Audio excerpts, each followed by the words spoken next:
आज मी तुम्हाला एका अशा चटणीबद्दल माहिती देणार आहे जी कदाचित तुम्हाला माहिती सुद्धा असेल की ती चवीला कशी असते, किती टेस्ट लागते, ती चटणी आपल्या ताटात असल्यानंतर आपल्या जेवणाला किती चव येते हे तुम्हाला मी आता सांगणार आहे। तर तुम्ही सगळेजण कदाचित काही लोकांना ह्या चटणीबद्दल माहिती असेल, तर काही लोकांना या कंपनीच्या प्रोडक्टबद्दल माहिती नसेल सुद्धा। तर आज ज्यांना माहिती आहे तर ऑलरेडी त्यांना माहिती पडेलच, आणि ज्यांना माहित नाही त्यांना ह्या चटणीबद्दल सगळ्या माहिती पडेल। तर मी आज तुम्हाला दाखवणार आहे काटदरेची शेंगदाण्याची चटणी। तर ही काटदरेची शेंगदाण्याची चटणी आहे। तशी मी कधी कधी घरामध्ये चटणी बनवते, पण त्या चटणीला काटदरेची शेंगदाण्याची जी चटणी आहे तशी चव येत नाही। तर जेव्हा मला काही लोकांनी रिकमेंड केलं, माझ्या ऍक्च्युली स्पेशली मैत्रिणींनी रेकमेंड केलं की आशू तू काटदरेची शेंगदाण्याची चटणी नक्की ट्राय कर, तुझी जेव्हा तू डाळ भाताचं जेवण करशील किंवा तू भाजी चपाती करशील तेव्हा नेहमी ही चटणी वापर। तेव्हा ही काटदरेची जी चटणी आहे ती अगदी सुंदर पद्धतीने बनवली गेलेली आहे। शेंगदाणे किंवा ह्याच्यामधले जे मसाले आहेत ते फारच सुंदर आहेत। तर हे पॅकेट जे आहे त्याची किंमत फक्त मार्केटमध्ये 45 रुपयाला ही काटदरेची चटणी मिळते।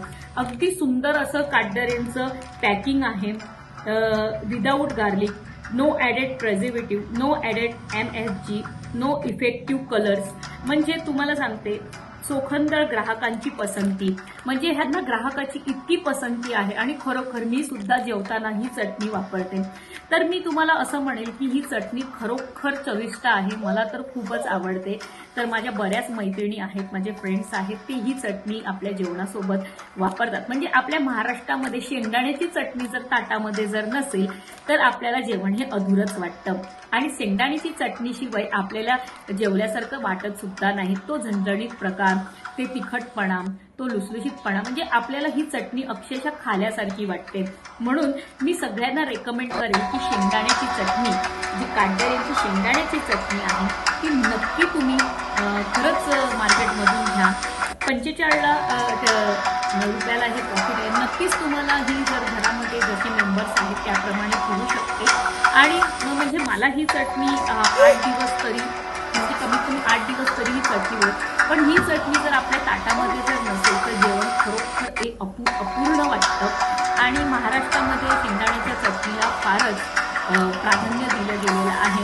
म्हणजे आपलं पिठलं भाकरीसोबत असू दे किंवा भाजी, आपली गवाऱ्याची भाजी असू दे, मुगाळीची भाजी असू दे, सुक्या भाजींसोबत, रसभाजीसोबत ही चटणी जर आपण खाली तर खरोखर अगदी चवीला एकदम सुंदर आहे। तर मी सगळ्यांना सांगू इच्छिते काटदरेची शेंगदाण्याची चटणी तुम्ही घ्या, तुम्हाला नक्की आवडेल। आणि मला तर खूपच आवडते, त्यामुळे मी नेहमी काटदरेची चटणीच वापरते। तर तुम्हीही घ्या। थँक्यू।